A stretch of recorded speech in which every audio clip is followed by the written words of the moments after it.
Jumpa lagi dengan saya Vidi Silvio Kombucha. Saya kali ini akan membahas tentang kombucha. Videonya tentang kombucha ini kita berbicara pengertian kombucha. Sebenarnya kombucha ini merupakan teh jamur yang merupakan kumpulan bakteri-bakteri probiotik yang berguna bagi tubuh. Kenapa dinamakan kombucha? Sebenarnya teh jamur ini sudah ditemukan sekitar 3000 tahun yang lalu di China. Tapi pada sekitar tahun 4000 Masehi, teh jamur ini dibawa seorang tabib Korea yang bernama Kombu ke Jepang untuk mengobati seorang kaisar yang bernama Innyoku yang waktu itu sakit. Dan karena kaisar ini sembuh, maka untuk mengenang jasa tabib ini, maka teh jamur yang dibawa tabib Kombu ini diberi nama kombu dan ca yang artinya teh kombucha jadinya. Nah, teh ini bukan cuma dibawa ke Jepang aja, teh ini juga berkembang ke tempat yang lainnya seperti Manchuria, Asia Tengah, Asia Barat, Eropa, bahkan di Indonesia pun sekarang sudah ada. Khususnya di Jawa, kalau yang saya tahu itu teh kombucha bernama teh tipo. Nah, kalau lihat sejarahnya, pasti diperkirakan yang membawa ini seorang pilot yang berasal dari ujung pandang, dibawa ke Indonesia dengan tujuan untuk mengobati kedua orang tuanya yang kebetulan waktu itu sakit stroke, sakit gula kronis. Dan ternyata setelah mengkonsumsi kombucha ini, mereka sembuh, sehingga teh kombucha ini dikembangbiakan di Indonesia sampai sekarang. Di teh kombucha ini ada namanya proses fermentasi dari teh manis atau teh gula itu dipecah berfermentasi jadi zat-zat yang berguna buat tubuh. Mungkin teman-teman bisa baca lah ya. Kalau teman-teman sudah selesai baca, saya juga mau melanjutkan. Di sini saya menemukan beberapa nama-nama lain dari teh kombucha, antara lain Manchuria tea mushroom, Fungus japonicum, Olinka, Karkasok tea, Tikwas, Helderbeest, Olga tea atau Mogu tea, dan masih banyak lah nama yang lainnya, karena hampir di seluruh dunia ini sudah ada namanya kombucha ini. Teman-teman, selanjutnya saya mau bahas kandungan-kandungan yang di kombucha yang saya dapat. 1. Asam laktat. Asam laktat ini ada di dalam kombucha. Sebagian besar terdapat dalam bentuk laktase. Asam laktat ini penting buat pencernaan manusia. Asam laktat ini juga digunakan sebagai indikator penyakit kanker. 2. Asam asetat. Asam asetat digunakan untuk menghambat bakteri yang berbahaya, sehingga sering digunakan sebagai pengawet. Asam asetat merupakan komponen yang memberi aroma dan rasa khas pada kombucha. Yang ketiga, asam malat. Asam malat penting dalam proses detoksifikasi tubuh. 4. Asam oksalat. Asam oksalat ini dapat berfungsi sebagai pengawet alami dan juga mendukung sel dalam tubuh memproduksi energi dalam tubuh. 5. Asam glukonat. Asam glukonat dapat efektif untuk infeksi seperti Candida. Asam butirat. Asam butirat diproduksi oleh kamir dan bekerjasama melawan infeksi dengan asam glutamat. Asam nukleat ini meningkatkan regenerasi sel yang baik dan sehat. Asam amino merupakan sekelompok sel asam yang berperan dalam pembentukan protein. Asam amino penting dalam pembelahan sel dan memperbaiki jaringan yang rusak. Asam amino juga dapat membentuk antibodi yang dapat melawan bakteri dan virus. 9. Enzim. Enzim adalah protein yang bertindak sebagai biokatalis, mempercepat laju reaksi biokimia dalam tubuh Oleh karena itu, enzim akan meningkatkan fungsi-fungsi kesehatan dengan tubuh, kesehatan tubuh. Ada juga vitamin-vitamin, antara lain vitamin B1 atau istilah lain tiamin, mempunyai peranan yang penting dalam tubuh. Hal ini terutama dalam metabolisme karbonat untuk pembentukan energi, memelihara fungsi jaringan saraf, fungsi hati. Prinsipnya, tiamin ini berperan sebagai enzim dalam reaksi yang menghasilkan energi dari karbonat dan memindahkan energi untuk membentuk senyawa kaya energi yang disebut adenosine trifosfat atau ATP. Tiamin tidak disimpan banyak oleh tubuh, tetapi dalam jumlah terbatas yang dapat disimpan di dalam hati, ginjal, jantung, otak, dan otot. Jika tiamin atau vitamin B1 ini berlebihan, maka berlebihan dikonsumsi, maka kelebihannya akan dibuang melalui air kemih. Tetapi apabila orang kekurangan vitamin B, berisiko menderita penyakit beri-beri, oedema, dan degenerasi jaringan otot. Pengidap penyakit beri-beri ini berisiko besar terserang gangguan saraf. Jika kekurangan vitamin ini terjadi pada orang dewasa, kita akan mudah terkena gangguan jantung, sehingga menyebabkan adanya penumpukan cairan di jaringan kaki bagian bawah atau persendian. Penyakit ini sering dikenal dengan penyakit beri-beri. Selain itu, vitamin B1 atau tiamin ini berfungsi meningkatkan sistem kekebalan tubuh, mencegah rematik, kanker, arteriosklerosis, mohon maaf ya kalau keliru dikit, maklum bahasanya bukan bahasa Indonesia, dan stroke.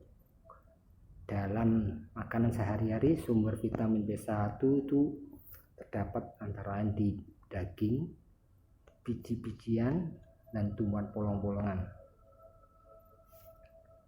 Vitamin yang kedua yaitu vitamin B2, istilah lainnya riboflavin. Vitamin B2 ini diperlukan tubuh untuk memproses asam amino, lemak, karbonat, dan karbohidrat sehingga menghasilkan energi. Vitamin ini juga berperan dalam membantu degenerasi sel kulit sehingga sebagai senyawa yang kaya energi, juga berperan sebagai antioksidan di dalam tubuh. Penyerapan vitamin B2 paling banyak terjadi pada usus kecil. Vitamin ini disimpan dalam tubuh dan sebagian kecil disimpan di hati dan ginjal. Kelebihannya akan dibuang bersama urin yang biasanya ditandai dengan cairan warna kuning kehijau-hijauan. Dalam makanan sehari-hari, vitamin B2 terdapat antara lain di ragi, biji-bijian, tumbuh-tumbuhan polong, hati, ikan tongkol, belut, telur, kerang, rumput laut, sayur hijau, jamur, kol, mentimun, apel, alpukat, kacang hijau, dan kacang merah. Selanjutnya, vitamin B3, niacin nikotinic acid. Kadar kolesterol yang jahat dalam tubuh bisa diturunkan atas peran vitamin B3 ini. Kehadiran LDL atau sering disebut low density lipoprotein dan trigliserida sebagai kolesterol yang merugikan akan diganti dengan HDL atau high density lipoprotein, sehingga bisa mengurangi risiko terkena penyakit pembuluh darah, jantung koroner. Fungsi lain dari vitamin B3 adalah membantu metabolisme untuk menghasilkan energi. Gejala kekurangan vitamin B3 antara lain gangguan mental. Sumber vitamin B3 bisa diperoleh dari hati, daging, biji-bijian, dan bolong-bolongan. Vitamin B6, piridoksin. Vitamin B6 akrab di kalangan orang yang berusia di atas 40. Pasalnya pada usia matang ini daya serap vitamin pada saluran cerna sudah menurun. Dalam tubuh, vitamin ini berubah menjadi iridoksal fosfat yang merupakan koenzim dalam metabolisme berbagai enzim amino. Kekurangan vitamin B6 menimbulkan kelainan kulit berupa dermatitis seroboik atau peradangan kulit karena aktivitas berkelebihan dari pelencer lemak kulit. Peradangan selaput lendir mulut, lidah,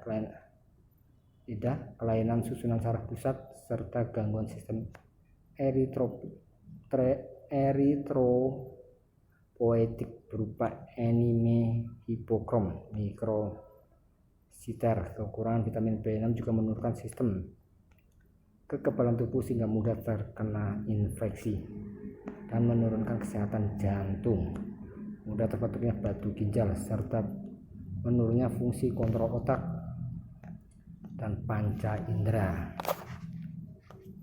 Oke, kita lanjutkan ke B12.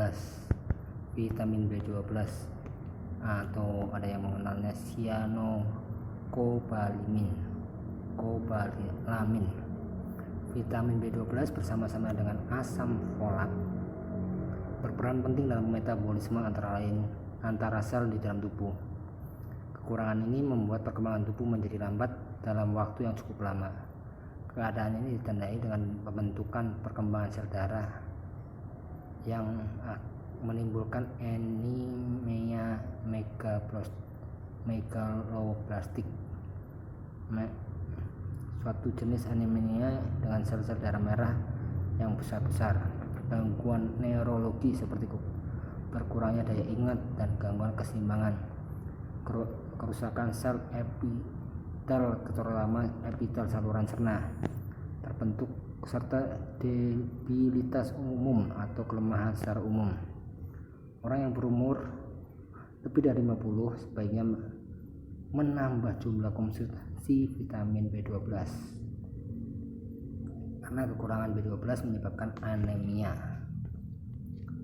Selanjutnya ada vitamin B15.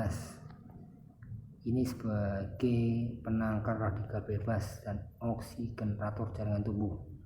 Vitamin ini disebut juga asam pangamik. Vitamin B15 berasal dari asam amino glisen.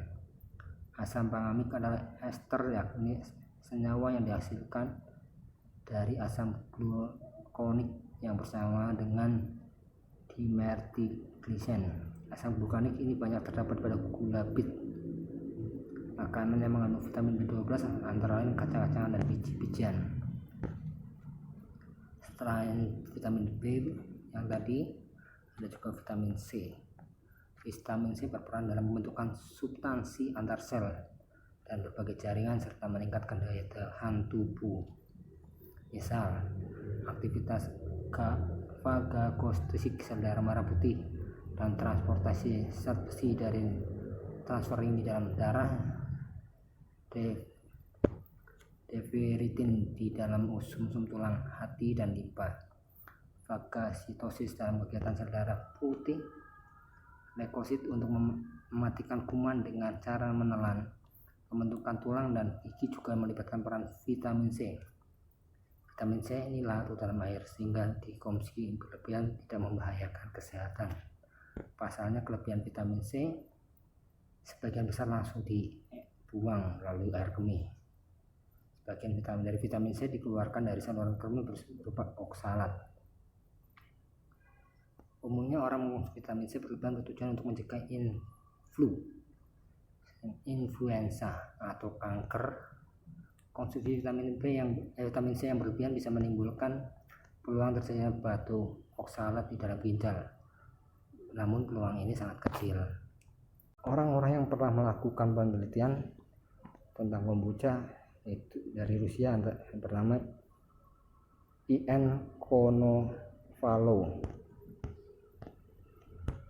Konovalov, terus Barbanicip, terus ada Dr. Josh Axe,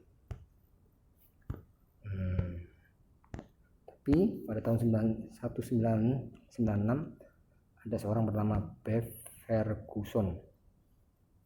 Dia salah satu pemilik kombucha mana internasional. Dia membuat suatu survei melalui mailing list kombucha.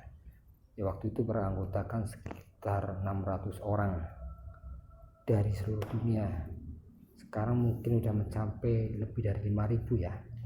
Nah, dia mencatatkan dari surveinya itu mencatatkan ada 82% resisten terhadap pilek, 81 kondisi tubuh meningkat, 81% bebas sembelit, 44% mengalami peningkatan energi, 42% terbebas dari nyeri artritis, 30% badan menjadi seimbang, 27% memiliki pola tidur yang lebih sehat, 27% terbebas dari sakit mah dan masalah pencernaan, 24% menurunkan berat badan antara 2,5 kilo sampai 5 kilo, 21% meningkatkan kualitas kulit, 90% terbantu dalam gejala PMS, 19% terbebas dari alergi, 17% penurunan tekanan darah dan kolesterol, 17% mengurangi kecanduan gula,